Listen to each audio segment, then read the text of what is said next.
ओम शांति। 22/10/70। फूल की निशानी flawless. Master जानी जाननहार बने हो, मास्टर नॉलेजफुल बने हो। मास्टर नॉलेजफुल बनने से सर्व नॉलेज को जान गए हो। मास्टर नॉलेजफुल, मास्टर जानी जाननहार बन गए हो व बन रहे हो। अभी तक बन रहे हो। नॉलेजफुल बन गए व नॉलेजफुल बन गए व नॉलेजफुल बन रहे हो। नॉलेजफुल बन रहे हो व ब्लिसफुल बन रहे हो। बन रहे हो व बन गए हो। किसी ने कहा बन रहे हैं। जहां तक अंतिम स्टेज साकार रूप में देखी, वहां तक नॉलेजफुल जानी जाननहार बने हो। साकार बाप के समान बनने में अंतर रहा हुआ है, इसलिए फुल नहीं कहते हो। कहाँ तक फुल बनना है, इसका उसका एग्जाम्पल स्पष्ट है ना। ज्यादा मास्टर रचयिता के नशे में रहते हो व रचना के, किस नशे में ज्यादा समय रहते हो? आज ये प्रश्न क्यों पूछा? आज सर्व रत्नों को देख और परख रहे थे कि कहाँ तक फ्लोलेस हैं, अर्थात फुल हैं। अगर फुल नहीं तो फेल।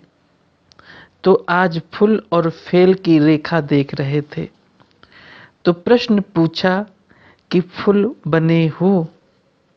जैसे बाप की महिमा है, सभी बातों में फुल है ना, तो बच्चों को भी मास्टर नॉलेज फुल तो बनना ही है।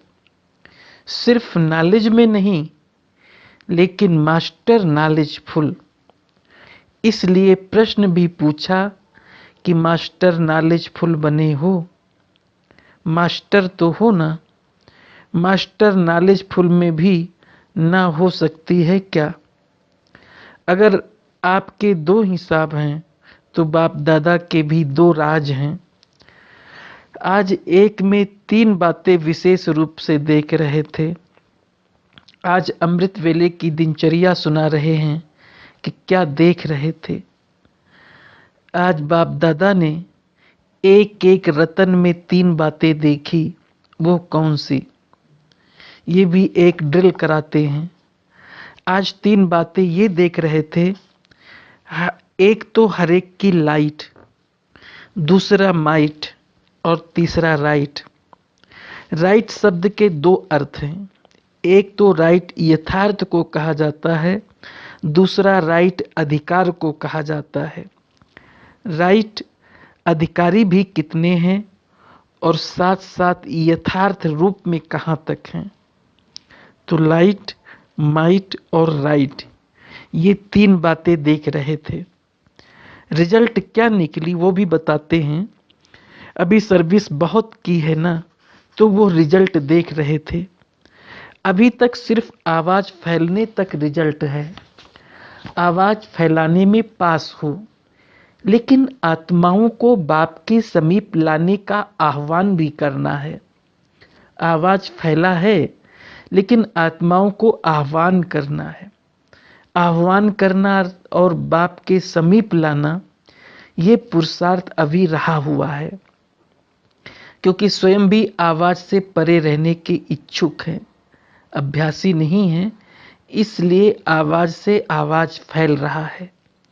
लेकिन जितना स्वयं आवाज से परे होकर संपूर्णता का आह्वान अपने में करेंगे, उतना आत्माओं का आह्वान कर सकेंगे। अभी भल आह्वान करते भी हो, लेकिन रिजल्ट आवागमन में है।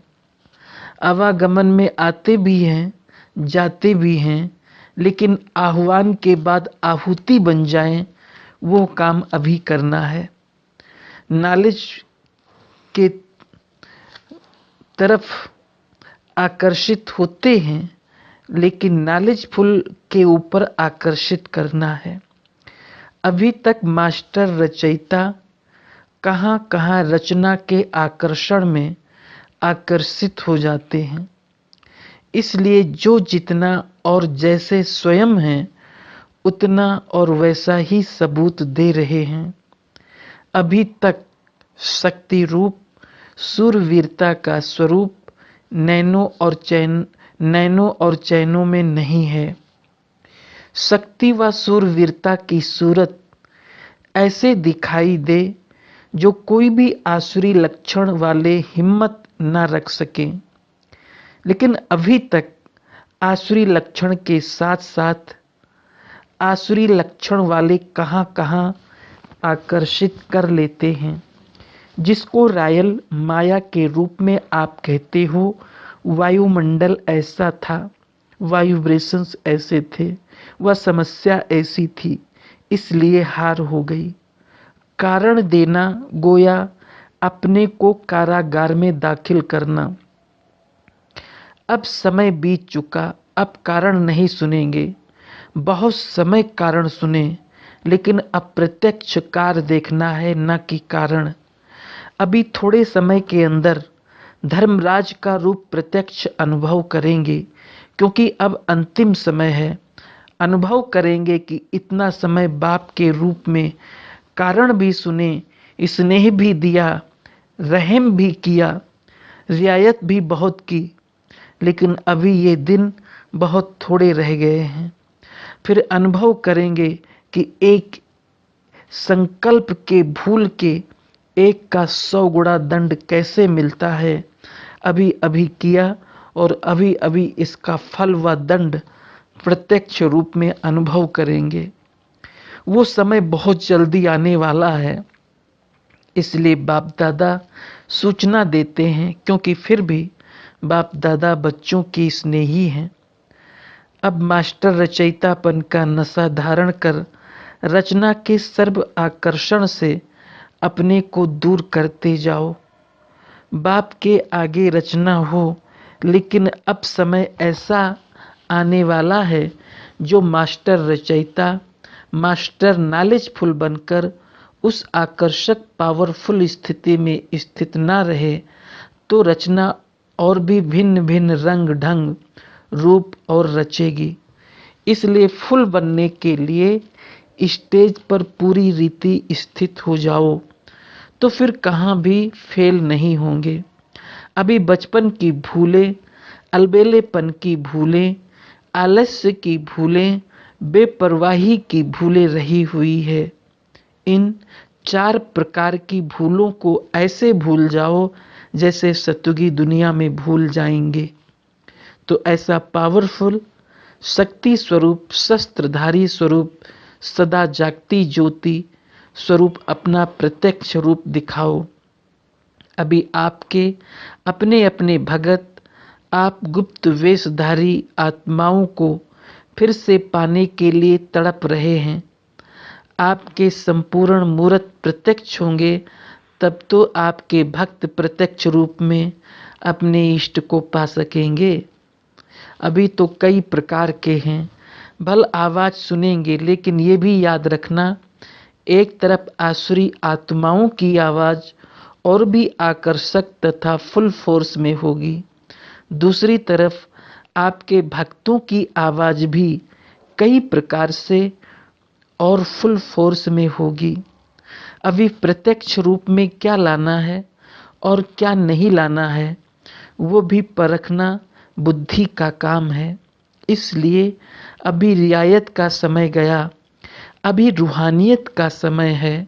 अगर रूहानियत नहीं होगी तो भिन्न भिन्न प्रकार की माया की रंगत में आ जाएंगे। इसलिए आज बाप दादा फिर भी सूचना दे रहे हैं। जैसे मिलिट्री मार्शल पहले एक सीटी बजाते हैं, फिर लास्ट सीटी होती है फाइनल। तो आज नाजुक समय की सूचना की फर्स्ट सीटी है, सीटी बजाते हैं कि तैयार हो जाओ। इसलिए अभी परीक्षाओं के पेपर देने के लिए तैयार हो जाओ। ऐसे नहीं समझो बाप दादा तो अव्यक्त है, हम व्यक्त में क्या भी करें लेकिन नहीं, एक एक सेकंड के संकल्प का चित्र अव्यक्त वतन में स्पष्ट होता रहता है। इसलिए बेपरवाह नहीं बनना, ईश्वरीय मर्यादाओं में बेपरवाह नहीं बनना, आसुरी मर्यादाओं व माया से बेपरवाह नहीं बनना, न कि आसुरी मर्यादाओं व माया से बेपरवाह बनना है, न कि ईश्वरीय मर्यादाओं से बेपरवाह बनना।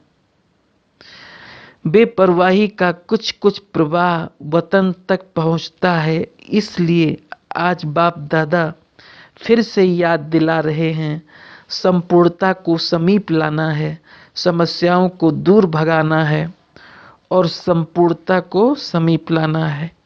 कहाँ संपूर्णता के बजाय समस्याओं को बहुत सामने रखते हैं। समस्याओं का सामना करें तो समस्याएं समाप्त हो जाए।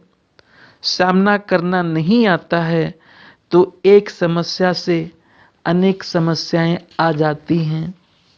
पैदा हो और वहाँ ही खत्म कर दें तो वृद्धि ना हो। समस्या को फौरन समाप्त कर देंगे तो फिर वंश पैदा नहीं होगा। अंश रहता है तो वंश होता है। अंश को ही खत्म कर देंगे तो वंश कहाँ से आएगा। तो समझा, समस्या के वर्थ को कंट्रोल करना है। अब अभी इशारे में कह रहे हैं, फिर सभी प्रत्यक्ष रूप में आपकी स्थिति बोलेगी, छिप नहीं सकेंगे। जैसे नारद की सूरत सभा के बीच छिप सकी। अभी तो बाप गुप्त रखते हैं, लेकिन थोड़े समय के बाद फिर गुप्त नहीं रह सकेगा। उनकी सूरत सीरत को प्रत्यक्ष करेगी। जैसे साइंस में आजकल इन्वेंशन करते जाते हैं, कोई भी गुप्त चीज स्वतः ही प्रत्यक्ष हो जाए, ऐसे ही साइलेंस की शक्ति का भी स्वतः ही प्रत्यक्ष रूप हो जाएगा। कहने व करने से नहीं होगा, समझा। तो भविष्य समय की सूचना दे रहे हैं। इसलिए अब नाजुक समय का सामना करने के लिए नाजुकपन छोड़ना है, तभी ही नाजुक समय का सामना कर सकेंगे। अच्छा, हर्षित मुख रहने का जो गुण है वो पुरुषार्थ में बहुत मददगार बन सकता है। जैसे सूरत हर्षित रहती है, वैसे आत्मा भी सदैव हर्षित रहे। इस नेचुरल गुण को आत्मा में लाना है। सदैव हर्षित रहेंगे तो फिर माया की कोई आकर्षण नहीं होगी। ये बाप की गारंटी है, लेकिन वो तब होगा जब सदैव आत्मा को हर्षित रखेंगे। फिर बाप का काम है माया के आकर्षण से दूर रखना। वो गारंटी बाप आपसे विशेष कर रहे हैं, सभी से नहीं करते हैं, क्योंकि जो आदि रतन होते हैं उन्हों से आदि देव का विशेष स्नेह होता है। तो आदि को अनादि बनाओ। जब अनादि बन जाएंगे तो फिर माया की आकर्षण नहीं होगी, समस्याएं सामने नहीं आएगी। जब बाप का स्नेह स्मृति में रहेगा तो सर्वशक्तिमान के स्नेह के आगे समस्या क्या है। कहाँ वो स्नेह और कहाँ समस्या, वो राई वो पहाड़, इतना फर्क है। तो अनादि रतन बनने के लिए सर्वशक्तिमान की शक्ति और स्नेह को सदैव साथ रखना है। अपने को अकेला कभी भी नहीं समझो।